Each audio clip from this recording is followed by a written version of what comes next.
আজকের ওয়েদারটা অনেক সুন্দর। ছাদে এসে ওয়েদার দেখে ভাবছি খিচুড়ি আর গরুর মাংস রান্না করব। তার সঙ্গে আপনাদের সঙ্গে গল্প করব আর কি। গল্পটা হবে বাস্তবতা নিয়ে, কষ্টের কিন্তু চরম সত্য একটা কথা। হ্যাঁ, তো সেই চরম সত্যে যাওয়া যাক। যে মা আমাদের জন্য নিজের জীবনটা কাটিয়ে দিল, আজ তার কথাই বিরক্ত লাগে। যে শাশুড়ি একসময় নিজের ছেলেকে মানুষ করলো, আজ তার সামান্য পরামর্শ কারো কাছে নাক গলানো। মানুষ এখন সম্পর্ক নয়, স্বার্থ বোঝে।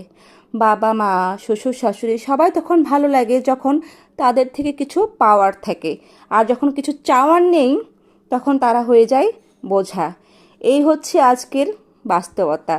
যে ঘরে একসময় মায়ের কণ্ঠে শান্তি ছিল, সেই ঘরে এখন তার মুখ বন্ধ করে দেয় নিজের সন্তান। ভেবে দেখো, যেদিন তুমি বুড়ো হবে সেদিন তোমাকেও কেউ না কেউ এভাবে দেখবে। সময়টা এখনই বদলাও, নইলে কাল সময় তোমাকে বদলাবে।